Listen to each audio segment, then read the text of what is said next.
Alrighty, guys, so not much for an intro. Jumping right into it. We're already in the second. We're only in the second because there's no point in showing a full game, in my opinion, unless there's more people watching. Because someone that's seeing me for the first time is not going to want to sit down and watch an entire 30-minute game. We're 25 points deep with Wilt already. So the game plan going into this game was to expose the smaller matchups with Ben. At some point in the game, guys started leaving Wilt open. I'm not the most consistent with Wilt, but it gave me, if he's going to beat me, he's going to have to do it with Wilt. And I wanted to show him that I could do that. So right here, he's got a full court press going, run up to the baseline, hold circle, and use Ben to get up the court. I don't see Ben losing the ball too often unless there's a double team. And once again, the whole original game plan was to make sure that, Ben is abusing matchups. So I'm not going to suddenly force the ball through Wilt. I mean, I don't think that was a force there. It's just unlucky that Maxey stayed with him. This guy was really patient. It was almost annoying to a point. But, there's a time to be patient and there's a time to be aggressive, and you just got to know the difference. And not every player does. Some players think if they're overly patient all the time, it'll get them the dub, and it's just not true. Right here, I had to throw the ball up the court. I wasn't in a good position. Ben wasn't getting past 5 seconds up the court, whatever. But right back into it, I was a little frustrated there that, I didn't get that off. So just wanted to get the court up fast and get a bucket to make up for the lack of points from the last possession. We're back in our full court press once again. We're trying to get him to force the ball to whoever's closest on the inbounds. We got a really good, not really good, but really lucky bump right there, and I'm never going to complain about a lucky bump. He even pauses to tell me how lucky I am. But then we get a good, inbound steal. That's probably frustration. He's probably upset about the last steal. Once again, he really wants me to beat him with Wilt. He doesn't think I can, and I'm okay with that. I'm okay with the belief that he's going to win if I try to score through Wilt. And as you can see, I'm not having much trouble if I take my time. Like I said, there is a time to be patient. If you're ISOing, especially with a center, especially against another center that has no ability to keep up, you should just be ISOing. A beautiful shot by him. He had a lot of great shots, a lot of, top of the key, deep range greens. Shots that you got to take if you want to be good. I mean, those are shots that you just got to take if you're trying to take it to the next level. And I assume from how this guy's playing that he is. Slowing it down. Once again, he just wants me to beat him with Wilt. And once again, I'm more than happy to oblige. 12 for 19. I'm not sure where he's getting this idea that I'm inconsistent with Wilt. I wouldn't say I'm the best, but he's certainly getting his buckets. That's a lucky block. I'm not going to take anything from the dude. Paul Millsap has been a great addition to the team. I'm not hurt that I replaced Paul George for him, let alone, all the MT I got for kind of downgrading my team. Just trying to see what's going on here. You got an easy bucket with Maxey. I'd say easy. I felt like I played good defense, but Maxey just got in there and did his thing. 24% contested. Not a lot you can do about that. Once again, just right back to Wilt.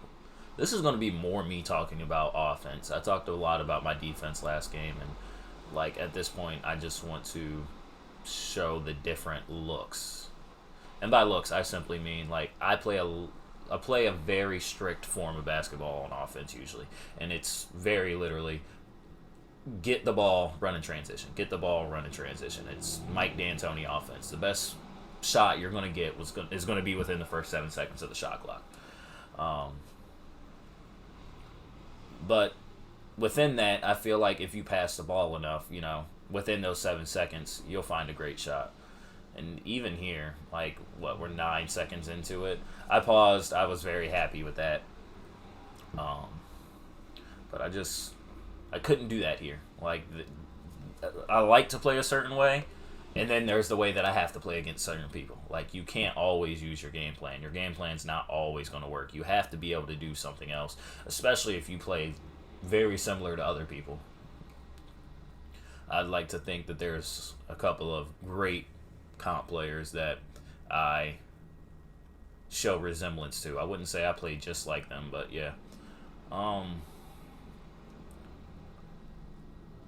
Wasn't sure what I was going for there. That's why I just went silent, because I don't know, that didn't feel like my game. So just watching it, it was weird. Usually there's something I can explain, but right there it literally just seemed like I was just going for whatever. Right here, it felt like he was running a zone. Whenever I see a zone, I run the point freelance. I have zero, and I mean zero pauses. And it wasn't just from pause cheesing. Of course, I probably pause cheesed at least 2 or 3 times. This was a high energy, high annoyance game. I was very annoyed throughout the entire game. The guy was giving me a lot of problems. He was leaving Wilt open. And if Wilt's open and I shoot and he miss, I'm going to feel a certain kind of way. I have to. I have to feel a certain kind of way about just missing wide open, especially with such a great card. It's just a disservice to Wilt, honestly. So, not much to say about the timeouts. I don't do a lot of timeouts, especially since I'm only running, right now, a 6-man. I'm running a 6-man only so that if one person gets injured, I can move everyone to a different position. I've run into games where one player's gotten injured and it's ruined my whole game. And right here, you know, that looked like a zone to me. So now I am taking the time to call the point freelance. Point freelance doesn't give as much space, but there's a lot more passes that are easily seeable. I don't know how I hit that. We're not even going to talk about it, but we'll take what we can take. Great move from Wilt.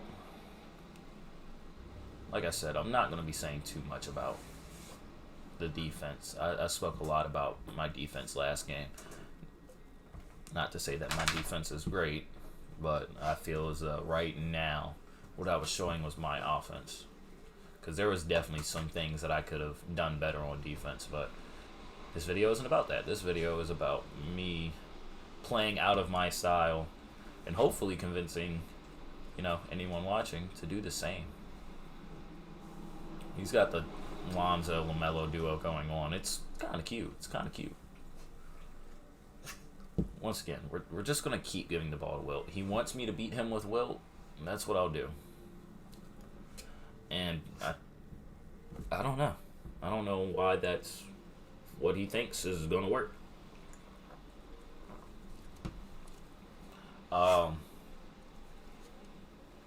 Just because he keeps calling timeouts, I'm just going to say what my defensive plan was. The whole plan was 2s over 3s. Every time he came up the court, I wanted him to take a 2. There's just a point in a game where you can realize, oh, this guy's going to score, whether I'm doing a full court press, whatever. And the press just becomes, hey, if I get a steal here, that's great. If I don't, you know, he's going to score. So I'm going to give him the 2. I'm not going to let him continuously shoot 3s because I'm coming up the court and getting 2s. So as long as I can outlast him, I'll be in a great position. And like I said, like if you look, just most of the time, once he gets the ball up court, he's scoring. And I have to live with the 2s. I really do. That's just lucky defense there. But once again, I'm just gonna live with that too. I'm not gonna make it too easy, but yeah, I'm gonna live with it. Easy post hook, I guess. I wouldn't have taken it, but hey, it went in, so.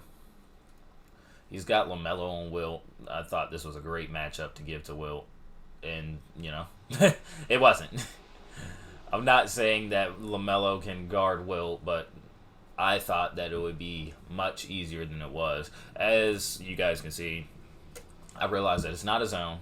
So, go right back to the Hawks freelance. Get the 5 out going. Work the paint a little bit. He was a little jump happy because I had been dunking on him with Wilt. I mean, Wilt has 40. At some point, you got to start trying to stop him.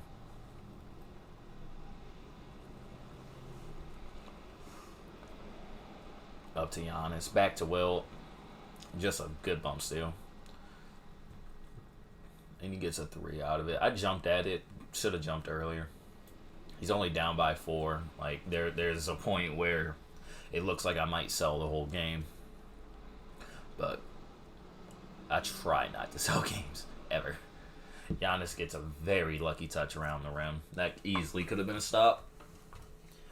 I don't think it would have made too much difference if it was a stop there, though. Trying to punch it with Dino. That's Amy Dino. I mean, he's a great card, but that's just not a card that you should be running at this point in the game unless you're getting him with range for 3K. Because at that point, you could pay 12K and get Karl Anthony Towns, who's much better. And if he already has Cat, even more to my point, you might as well run Cat all game than run a completely energized Dino. You would have to completely badge Dino out for him to be worth it. And at that point, he's not worth it. You spent the MT to badge him out. Right back up to Wilt. Should have taken that. I definitely should have taken that. I'm not upset with the dunk, but I felt like I definitely could have taken the shot. He's got 9 points this quarter. I mean, for a quarter where I feel like I probably only got 15, 16 points, that's great.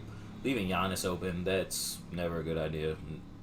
Giannis has a very easy jump shot. I don't know why people even consider leaving him open.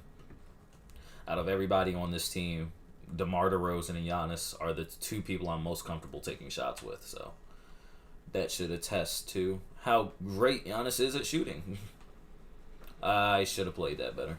Just point blank, period. Running straight up the court with Giannis. Just post work. I mean, I got quiet because, honestly, that was a good move. Had to pat myself on the back there. You know what I mean? Easy reads. I mean, at this point, he's just playing my game. He's slowing it down just a little too much. Holding the ball, then passing it. That's the worst thing that you can do is, pick up the ball and start looking for passes. Or L2ing and looking for passes because I'm playing that lane all day.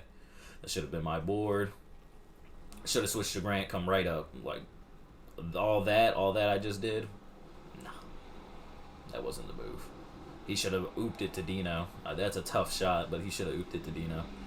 I mean, I think at some point I'll make a video literally just looking at my opponent and saying, like, what they could have done to change the flow of the game. Right here, he backs off, and I'm like, okay, that's really far, so let me just shoot it. Wilt has takeover. I don't know why Wilt's takeover changed. I might have to take his shoes off. That might be the case. I've been loving Ben Simmons with lock takeover. And by loving, I mean, I don't hate it. It feels nice whenever he gets the takeover, but that slashing takeover has to come back. It's so unfortunate because Ben with that shoe is such a better player. But right here, if the game's over, I'm just trying to work the clock, make sure that nothing crazy happens. He gets a 3 here, Still, the game's over, but it's still obtainable. I've seen crazier things happen. Wilt gets the ball, easy bumps on, not bumps, but easy baits on me. There's a great stutter. And at this point, it's just about working the clock, making sure I get a high percentage shot if I do shoot it. He tried to pause to get me to pause. Wasn't going to happen. I knew I was out of pauses. Thanks to the fiance letting me know that I was out of pauses. And that's game. I mean, I called a timeout because I couldn't pause. I had to be that person, but that is essentially game. And I'm going to let the rest of the game play out without my commentary. Thank you guys for watching. Leave a like. Leave a comment. Subscribe if you want. If you don't, you won't.